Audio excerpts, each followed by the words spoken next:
Welcome, dear viewer. I'm your host, Carmila. We are now entering the spookiest month of them all. To keep the spirits alive, I gift you my offering. Now, turn off your lights, relax, and enjoy.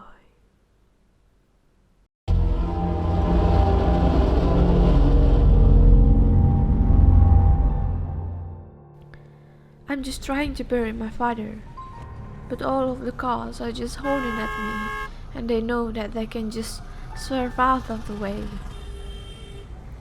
I couldn't afford a funeral, so I decided to start digging in the middle of a road where cars come and go.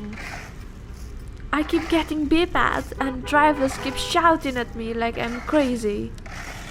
But my father always told me that he wanted a proper burial, and never in a million years did he want to be cremated.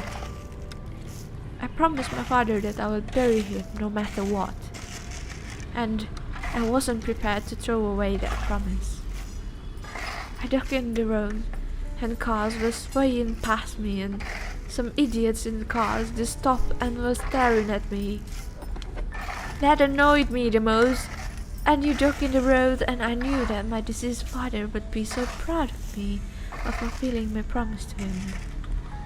It got so irritating when cars were horning, and I just had to ignore it. The hole in the road was going to be big enough to bury something in it.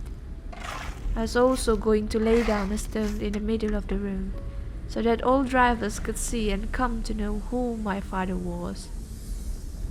As I had finally dug a hole deep enough on the road, I laid down my father. Then a man stopped his car and begged me to let him out another body into the hole. He had murdered someone and he needed to get rid of it. The hole was big enough for two, so I allowed him to put the dead body he has in his car in the hole, in the middle of the road. Then another man stopped his car and begged me to bury the person in the back of his car into the hole made on the road. The third man's person was still alive, and I told him only dead people can be buried. The third man then shot the person in the back of his car, and I buried the person he killed into the hole I dug in the road. I laid down the stone, and now drivers can see the stone as they swerve past it. I'm hoping the driver doesn't drive into it. I just wanted to give my thanks to for letting me use their story to narrate, and I'll see you all tomorrow.